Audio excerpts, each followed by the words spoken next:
Med Brasil, Jornal de Ciências Médicas, jornalismo para médicos, médicas, acadêmicas e acadêmicos de medicina. Acne hormonal em adultos. Novas diretrizes reforçam papel multidisciplinar e terapias personalizadas.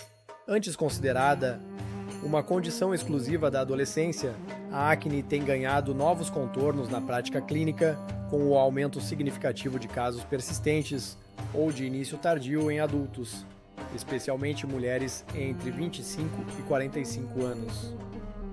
A chamada acne hormonal do adulto é, hoje, reconhecida como um desafio terapêutico e diagnóstico relevante, que exige abordagem além da prescrição dermatológica tradicional. Novas diretrizes internacionais, estudos clínicos recentes e avanços na endocrinologia dermatológica estão redesenhando os caminhos para o manejo dessa condição crônica, muitas vezes acompanhada de impacto emocional e estigmatização social. O que caracteriza a acne hormonal? Diferentemente da acne vulgar da adolescência, a acne hormonal do adulto se manifesta predominantemente na região inferior do rosto. Mandíbula, queixo e pescoço, apresenta maior tendência à inflamação profunda, nódulos e cistos, e está comumente associada a flutuações hormonais, ainda que os exames laboratoriais estejam dentro da normalidade. Segundo a American Academy of Dermatology, AAD, alterações na atividade androgênica, mesmo em níveis considerados normais, resistência à insulina, síndrome dos ovários policísticos, SOP, uso de contraceptivos inadequados, estresse crônico e distúrbios da glândula adrenal são fatores recorrentes. Novas diretrizes? Foco na individualização. Atualizações recentes das diretrizes da European Dermatology Forum, EDF, e da AAD recomendam que a abordagem da acne do adulto vá além da pele. A recomendação é uma avaliação clínica multidisciplinar que envolva dermatologista, endocrinologista e, em alguns casos, ginecologista. A indicação é clara quando há padrões sugestivos de disfunção hormonal, como hirsutismo, irregularidade menstrual, obesidade central ou infertilidade. A investigação deve incluir testosterona total e livre, androstenediona, DHEAS, insulina de jejum e avaliação de SOP por ultrassonografia pélvica. Terapias atualizadas da isotretinoína ao espironolactona. Embora a isotretinoína oral ainda seja indicada em casos graves e refratários, seu uso na acne hormonal é limitado, já que atua mais sobre a oleosidade cutânea do que nos fatores hormonais subjacentes. Além disso, taxas de recidiva são mais altas após suspensão da medicação em mulheres adultas. Ganha destaque, então, o uso de antiandrogênicos como a espironolactona, que em doses de 50 a 100 mg dia demonstrou eficácia significativa na redução das lesões inflamatórias e sebáceas, com bom perfil de tolerabilidade. Também são consideradas opções os anticoncepcionais orais combinados com drospirenona ou ciproterona, com ação antiandrogênica reconhecida. Em paralelo, terapias tópicas com retinóides de última geração, como adapaleno e trifaroteno, peróxido de benzoíla e antibióticos tópicos, seguem como base do tratamento cutâneo direto, geralmente em combinação com as terapias sistêmicas. Alimentação, estresse e estilo de vida. Evidências crescentes. A literatura recente reforça a influência de fatores comportamentais no agravamento da acne hormonal. Estudos como o de Smith et al. JAMA Dermatology 2022 mostram a associação entre alta ingestão de laticínios e alimentos com alto índice glicêmico com a piora das lesões acneicas em mulheres adultas. O estresse crônico, por sua vez, eleva os níveis de cortisol e pode desregular o eixo hipotálamo-hipófise adrenal, contribuindo para a hiperatividade das glândulas sebáceas. Técnicas de manejo do estresse como exercícios físicos regulares, sono de qualidade e mindfulness são agora recomendadas como parte do protocolo terapêutico. O papel da dermatologia integrativa.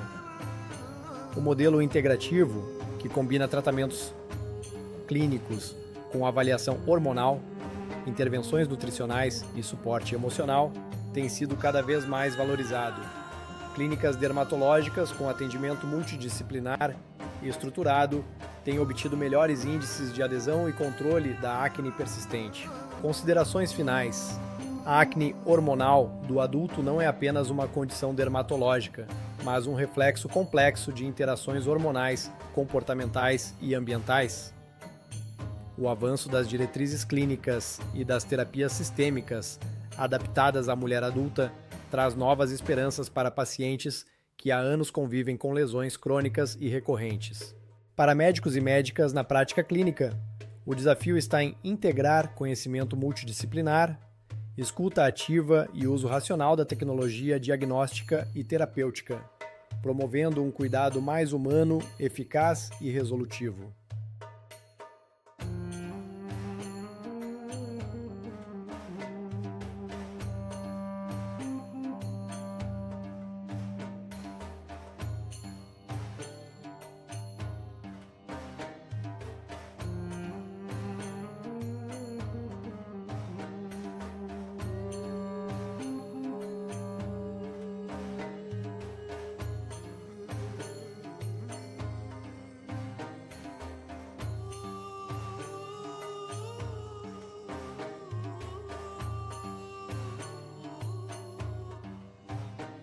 Alguns segundos para nosso anúncio institucional e logo depois mais uma matéria de impacto. Suamed Brasil oferece 18 cursos de pós-graduação nas especialidades alergologia e imunologia, cardiologia, clínica médica, dermatologia, endocrinologia, gastroenterologia, geriatria, infectologia, medicina esportiva, medicina paliativa, nefrologia, neurologia, oncologia, pediatria, pneumologia, psiquiatria, reumatologia e saúde integral da mulher. Pós-graduação presencial, com práticas clínicas supervisionadas e corpo docente formado por especialistas com mais de 25 anos de experiência nos hospitais universitários da USP, Unifesp e também Harvard Medical School. Atendimentos reais com pacientes triados do SUS. Inscrições abertas. Mensalidade R$ 2.482. Vagas poucas. Tuberculose pulmonar, quando suspeitar e como está o tratamento no Brasil. A tuberculose pulmonar permanece como um dos principais desafios de saúde pública no Brasil e no mundo. Embora prevenível e curável, a doença ainda apresenta alta incidência, especialmente em populações vulneráveis e regiões com baixa cobertura de saúde. A detecção precoce é essencial para interromper a cadeia de transmissão e evitar complicações graves. Segundo o do Ministério da Saúde, o Brasil notificou cerca de 70 mil novos casos de tuberculose em 2023. Com concentração em áreas urbanas de alta densidade populacional. O maior desafio, segundo especialistas, é o diagnóstico tardio, frequentemente causado por subvalorização dos sintomas iniciais ou desconhecimento dos critérios clínicos de suspeição. Quando suspeitar de tuberculose pulmonar, o sinal de alerta mais comum é a tosse persistente por mais de 3 semanas, com ou sem produção de escarro. Essa queixa deve ser sistematicamente investigada em unidades básicas de saúde, ambulatórios e prontos socorros, principalmente quando acompanhada de febre vespertina ou noturna, sudorese noturna, perda de peso não intencional, fadiga crônica, histórico de contato próximo com pessoas infectadas. Em casos mais avançados, podem surgir dispneia, dor torácica e hemoptise. Grupos de risco incluem pessoas em situação de rua, privados de liberdade, pessoas vivendo com HIV/AIDS, indígenas e pacientes imunossuprimidos. A investigação ativa de sintomáticos respiratórios é uma estratégia adotada pelo SUS, especialmente em comunidades fechadas ou de alta vulnerabilidade, com uso de protocolos padronizados para coleta de escarro e exames complementares. Diagnóstico: da clínica à bacteriologia. O diagnóstico laboratorial baseia-se preferencialmente na baciloscopia direta do escarro, seguida do teste rápido molecular, TRM-TB, que permite detectar o bacilo e identificar a resistência à rifampicina em menos de 2 horas.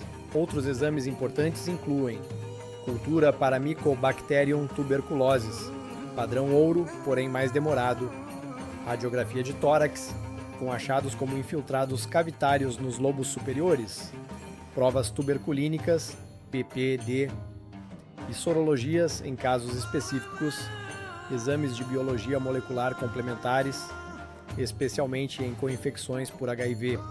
O diagnóstico é essencialmente clínico-epidemiológico, sendo a confirmação laboratorial recomendada, mas não obrigatória para início do tratamento, especialmente em regiões com alta carga de doença. Como está o tratamento? O tratamento da tuberculose pulmonar é gratuito e padronizado pelo Ministério da Saúde, com esquema fixo por 6 meses, chamado esquema RIPE, composto por rifampicina, isoniazida, pirazinamida, etambutol. Os 4 antibióticos são usados nos primeiros 2 meses, fase intensiva. Em seguida, rifampicina e isoniazida são mantidos por mais 4 meses, fase de manutenção. A adesão ao tratamento é fundamental. O protocolo prevê acompanhamento ambulatorial mensal, avaliação clínica, controle de efeitos adversos, exames de função hepática, em casos de risco, e exames de escarro para controle de cura. Casos com falha terapêutica, abandono ou resistência exigem esquemas especiais, com medicamentos de segunda linha, sob supervisão de centros de referência em tuberculose. Tuberculose e HIV, com infecção desafiadora. Cerca de 10% dos casos de tuberculose no Brasil ocorrem em pessoas vivendo com HIV.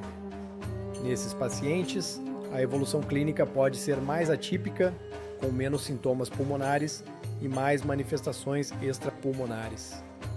A abordagem requer tratamento simultâneo para as 2 doenças, com o início da terapia antirretroviral, geralmente entre 2 a 8 semanas após início da RIPE, dependendo do nível de imunossupressão. Perspectivas e desafios. Apesar dos avanços na testagem e no fornecimento universal do tratamento, o Brasil ainda luta contra o abandono terapêutico, que chega a 10% dos casos em algumas regiões. A estratégia do tratamento diretamente observado, TDO, em que o paciente toma a medicação sob supervisão, vem sendo reforçada como forma de garantir adesão e evitar resistência. Há também o desafio da tuberculose latente, forma assintomática da doença, que pode se reativar especialmente em imunossuprimidos. A triagem de contatos e o tratamento preventivo com isoniazida são estratégias recomendadas. Conclusão: a tuberculose pulmonar continua sendo uma doença de forte impacto clínico e social. A chave para o controle da enfermidade está na suspeita clínica precoce, testagem acessível, início imediato do tratamento e acompanhamento rigoroso. Para médicos e acadêmicos, reconhecer os sinais clínicos e manter o olhar atento para os determinantes sociais da doença é um ato de cuidado, ciência e compromisso com a saúde coletiva.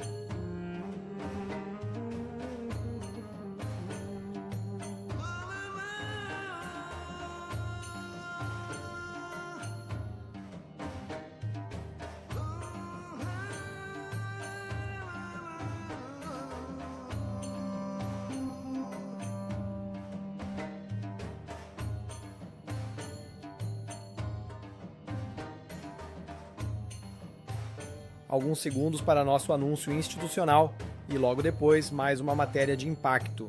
Pós-graduação médica com 18 especialidades.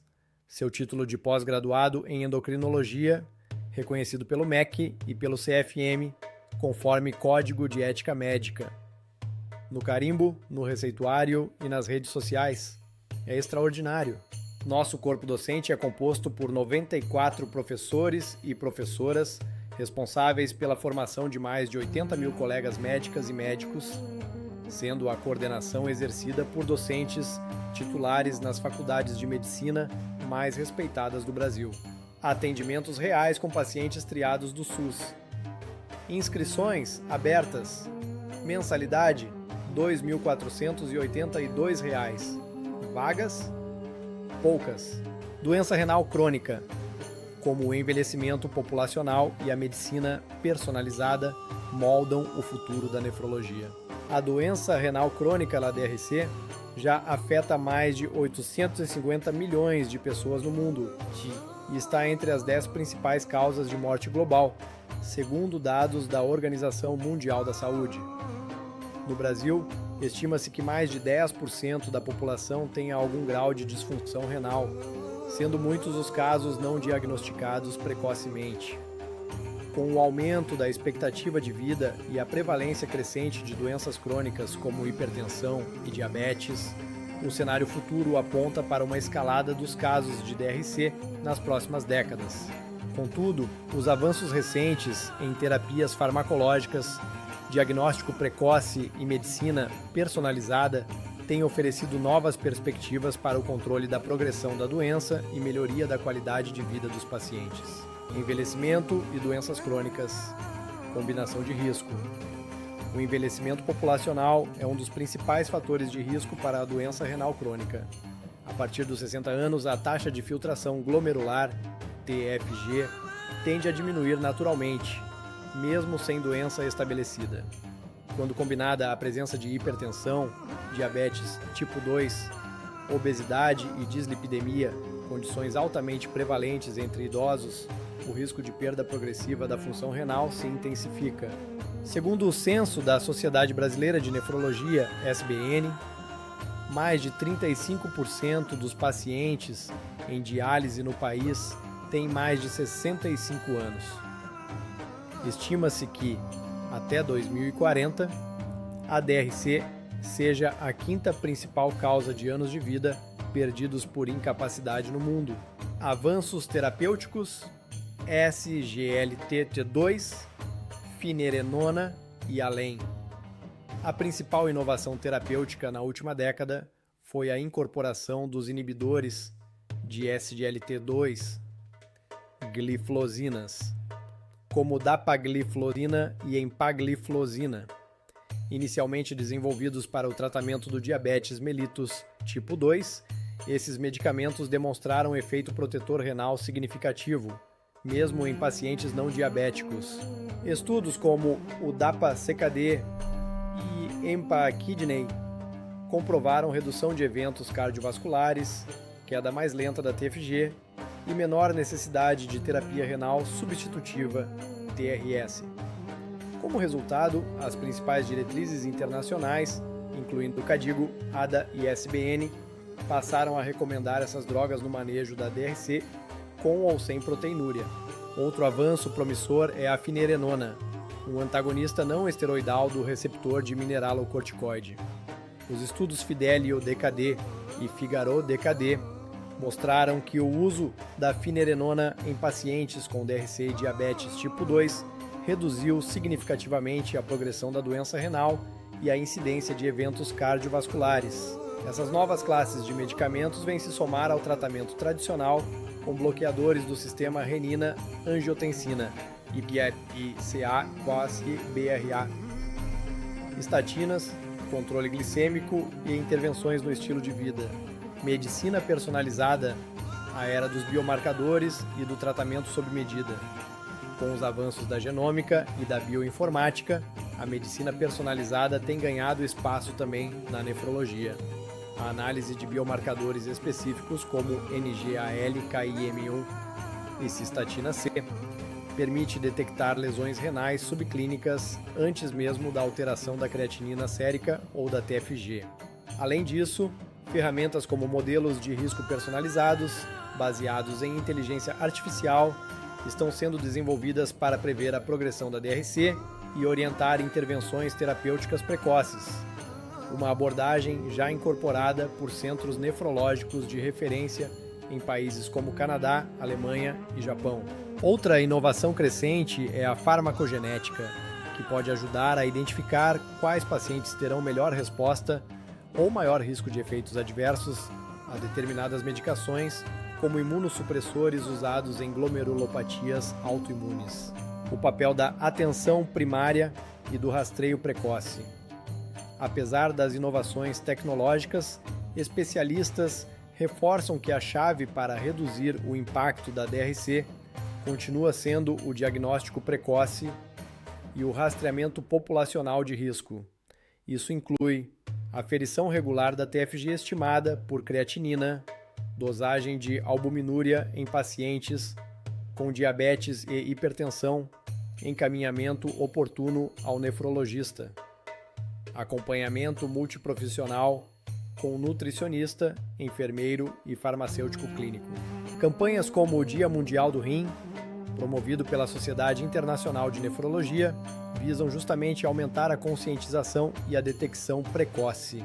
Conclusão: com a tendência de envelhecimento da população e o avanço das doenças crônicas, o número de casos de DRC deve continuar crescendo nas próximas décadas. No entanto, o desenvolvimento de novas terapias farmacológicas, o uso de tecnologia preditiva e o fortalecimento da atenção primária trazem esperança concreta para conter a progressão da doença, reduzir complicações cardiovasculares e melhorar a sobrevida e qualidade de vida dos pacientes. A medicina personalizada, com decisões clínicas baseadas em dados e no perfil individual do paciente, deverá ser um pilar cada vez mais presente na prática nefrológica nos próximos anos.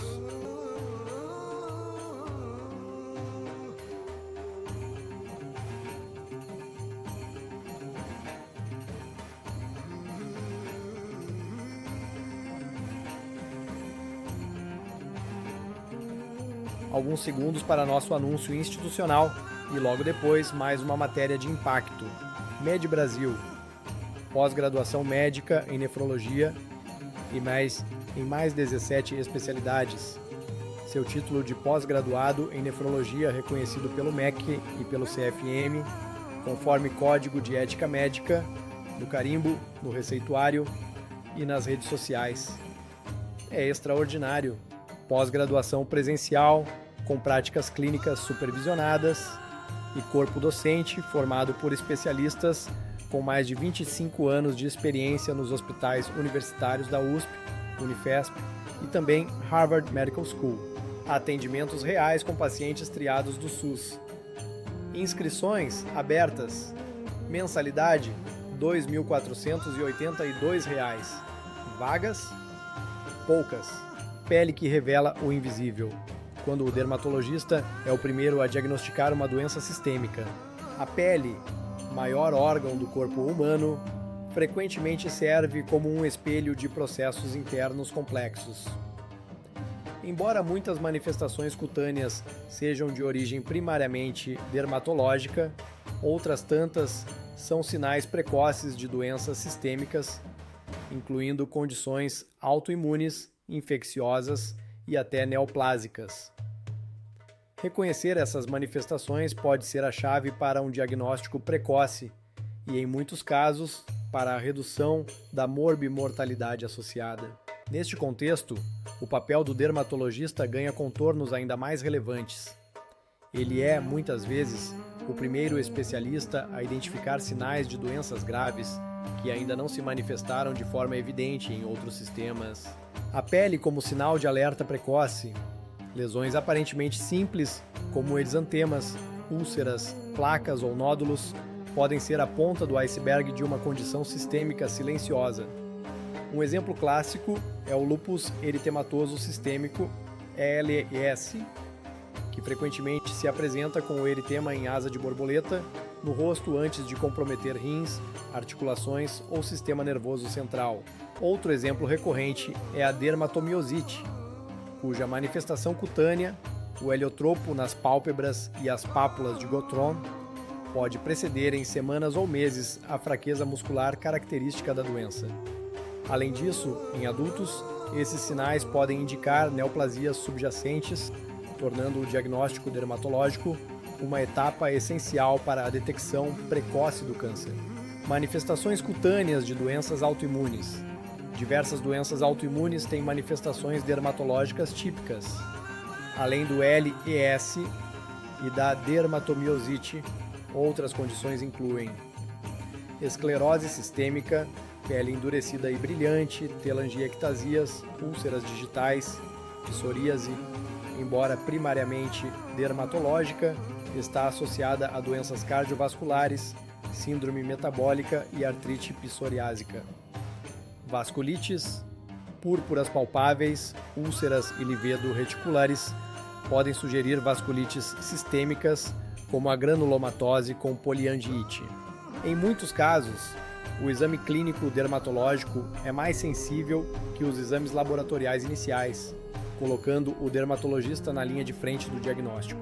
Infecções com apresentação dermatológica. Infecções sistêmicas, especialmente as oportunistas, podem ter a pele como primeiro local de manifestação. Na prática clínica, é comum o dermatologista identificar doenças como sífilis secundária, rash cutâneo difuso, que pode incluir palmas e plantas, HIV/AIDS, sarcoma de Kaposi, molusco contagioso atípico, herpes recidivante e outras dermatoses marcadoras de imunossupressão, tuberculose cutânea. Formas como lúpus vulgar e escrofuloderma podem ser confundidas com outras dermatoses crônicas. Hanseníase, máculas hipocrômicas com perda de sensibilidade são sinais precoces da doença. O conhecimento dos padrões morfológicos e distribuição das lesões pode permitir a suspeição precoce de uma infecção sistêmica antes mesmo da confirmação laboratorial. Para neoplasias dermatológicas, sinais do câncer antes do câncer. Algumas lesões cutâneas são marcadores de neoplasias internas, muitas vezes ocultas. São as chamadas dermatoses paraneoplásicas, como acantose nigricans maligna, associada a adenocarcinomas gástricos, síndrome de Leser-Trelat, surgimento súbito de múltiplas ceratoses seborreicas, associado a câncer gastrointestinal. Eritrodermia esfoliativa pode estar ligada a linfomas cutâneos de células T.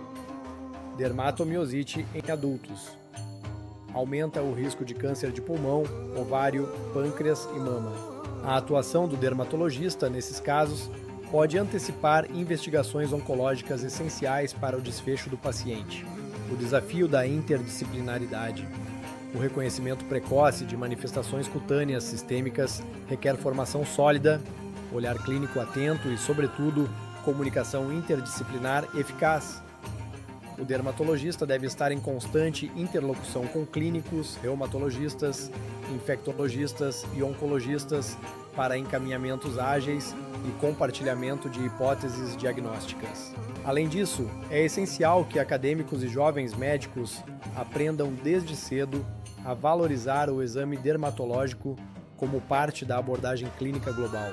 Conclusão: a pele fala e, muitas vezes, é o primeiro órgão a alertar sobre desequilíbrios sistêmicos graves. O papel do dermatologista, longe de ser restrito ao tratamento estético ou superficial, é essencial na detecção precoce de doenças autoimunes, infecciosas e neoplásicas. Capacitar profissionais para reconhecer essas manifestações e integrá-las ao raciocínio clínico mais amplo é um passo fundamental para uma medicina verdadeiramente preventiva, resolutiva e centrada no paciente.